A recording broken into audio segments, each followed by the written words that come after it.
ദുരന്തങ്ങൾ കെന്നഡി കുടുംബത്തിൻ്റെ കൂടപ്പിറപ്പാണെന്ന് പറയാറുണ്ട്. അതിൻ്റെ ഒരു പിന്നെ ഏറ്റവും പുതിയ തെളിവാണ് കെന്നഡിയുടെ പൗത്രി താത്യാന ഷ്ലോസ്ബർഗിൻ്റെ മരണം. 35 വയസ്സേ ഉള്ളൂ.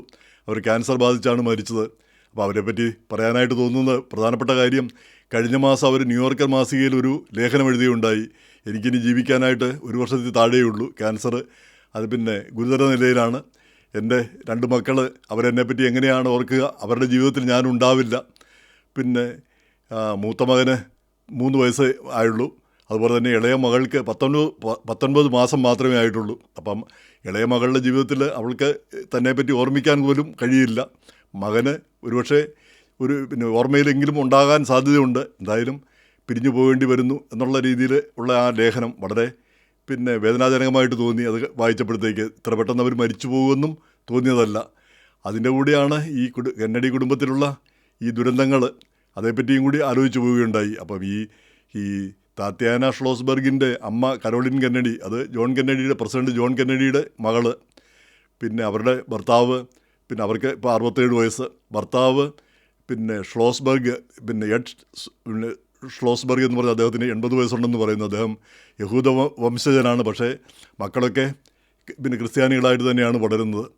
ഇനി അവർക്ക് ഈ കരോളിൻ കെന്നഡിയുടെ 2ാമത്തെ മകളാണ് ഈ പിന്നെ താത്യാന. മൂത്ത മകൾ റോസ് എന്ന് പറഞ്ഞ്. അപ്പോൾ അവർക്കൊരു ഭാര്യയാണുള്ളത്. അപ്പം സ്വർഗ വിവാഹമാണെന്ന് തോന്നുന്നു.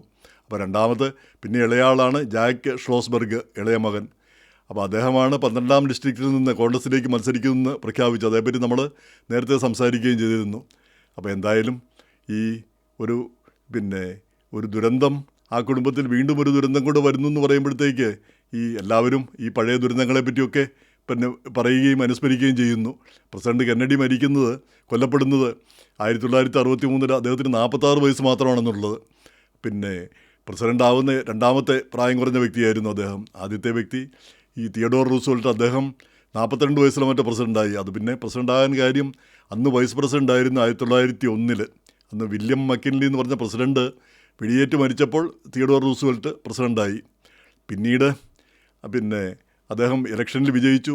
അതിനുശേഷം പിന്നെ റഷ്യയും ജപ്പാനും തമ്മിലുള്ളൊരു യുദ്ധം 1905 ഉണ്ട്. ആ യുദ്ധം അവസാനിപ്പിക്കുന്നതിൽ വലിയ പങ്ക് വഹിക്കുകയുണ്ടായി. അതുകൊണ്ട് അദ്ദേഹത്തിന് സമാധാനത്തിനുള്ള നോബൽ സമ്മാനം കിട്ടിയുണ്ടായി. അപ്പോൾ പ്രസിഡന്റ് ട്രംപ് നോബൽ സമ്മാനത്തിന് വേണ്ടി ആഗ്രഹിക്കുന്നതിന് അതിനൊരു കാരണം കൂടിയുണ്ട്. ആദ്യമായിട്ട് ഈ സമാധാനത്തിനുള്ള നോബൽ സമ്മാനം കിട്ടുന്നത് പിന്നെ തിയഡോർ റൂസ്വെൽറ്റിനായിരുന്നു.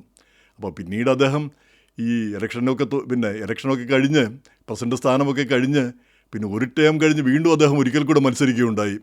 പക്ഷേ അത് തോറ്റുപോയി. അപ്പം പിന്നെ ഈ റിപ്പബ്ലിക്കൻ പാർട്ടിയിലുള്ള 2 പേരും തോറ്റുപോയി.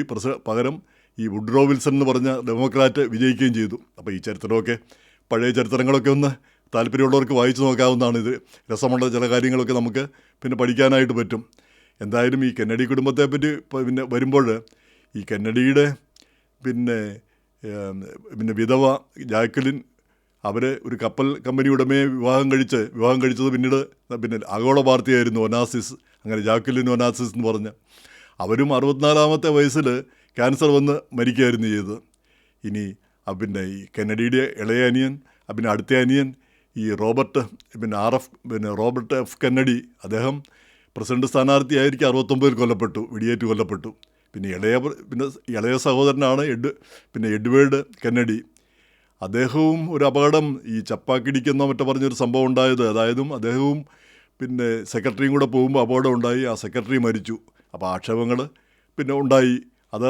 പിന്നെ അതേ തുടർന്ന് അദ്ദേഹത്തിന് ഈ രാഷ്ട്രീയ രംഗത്ത് ഉദ്ദേശിച്ച് അത്ര ഉയരാൻ കഴിഞ്ഞില്ല. എങ്കിൽ പോലും അദ്ദേഹം ദീർഘകാലം മാസച്യൂസെറ്റ്സിൽ നിന്നുള്ള സെനറ്ററായിട്ട് തുടരുകയുണ്ടായി. അപ്പോൾ ഇതെല്ലാം ചരിത്രമാണ്, ഇങ്ങനെയുള്ള കാര്യങ്ങൾ. എന്തായാലും പിന്നെ ഇതിനിടയിൽ ഈ കരോളിൻ കെന്നഡി, ഈ പ്രസിഡൻറ്റിൻ്റെ പുത്രൻ, പിന്നെ പ്രസിഡന്റ് ജോൺ കെന്നഡിയുടെ പുത്രൻ ജോൺ ജൂനിയർ, അദ്ദേഹം 38ാമത്തെ വയസ്സിൽ സ്വയം പറപ്പിച്ചു പോയ വിമാനം തകർന്ന് മരിക്കുകയായിരുന്നു. അദ്ദേഹം പിന്നെ കൂടെ ഭാര്യ കരോളിൻ ബെസറ്റ്, അവരും അവരുടെ സഹോദരിയും ഉണ്ടായിരുന്നു. അപ്പോൾ കാലാവസ്ഥ മോശമായിരുന്നപ്പോൾ പറപ്പിക്കരുതെന്ന് പറഞ്ഞിട്ടും പറന്നു പോയതാണ്. പക്ഷേ ന്യൂയോർക്കിൽ നിന്ന് പോയതാണ്, മസാച്യൂസെറ്റ്സിനോ മറ്റോ പോയതാണ്. അത് അപകടത്തിൽപ്പെട്ടു, മരിച്ചു. പിന്നെ അവരെ ആ വിമാനം പൊക്കിക്കൊണ്ടുവരുന്നതിന് അന്ന് പ്രസിഡൻ്റായിരുന്ന ബിൽ ക്ലിൻ്റനൊക്കെ മുൻകൈ എടുത്തത് അന്നത് വലിയ വാർത്തയുമായിരുന്നു. അപ്പോൾ അതിനുശേഷം ഈ കരോളിൻ കെന്നഡിയാണ് പിന്നെ ആകപ്പാടെ ഉണ്ടായിരുന്ന മറ്റേ മകൻ മരിച്ചുപോയി.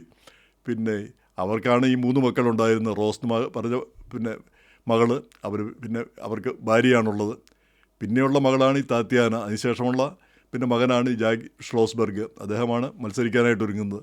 അപ്പോൾ എന്തായാലും ഇങ്ങനെ ദുരന്തങ്ങൾ ഒന്നിനു പുറകെ ഓരോന്നായിട്ട് വരുന്നു എന്നത് കാണുന്നത് സങ്കടകരം തന്നെ. നമ്മളും ഈ കെന്നഡി കുടുംബത്തോടുള്ള ഒരു ആഭിമുഖ്യം നമുക്കെല്ലാവർക്കും ഉണ്ട്. എന്തുകൊണ്ടാണെന്ന് അറിഞ്ഞുകൂടാ. കെന്നഡി പ്രസിഡൻ്റായിരുന്ന കാലത്തുനിന്ന് ചൈന യുദ്ധത്തിൽ നമ്മളെ സഹായിച്ചു എന്നാണ് പറയുന്നത് അമേരിക്ക. സത്യമാണോ ഇല്ലയോ?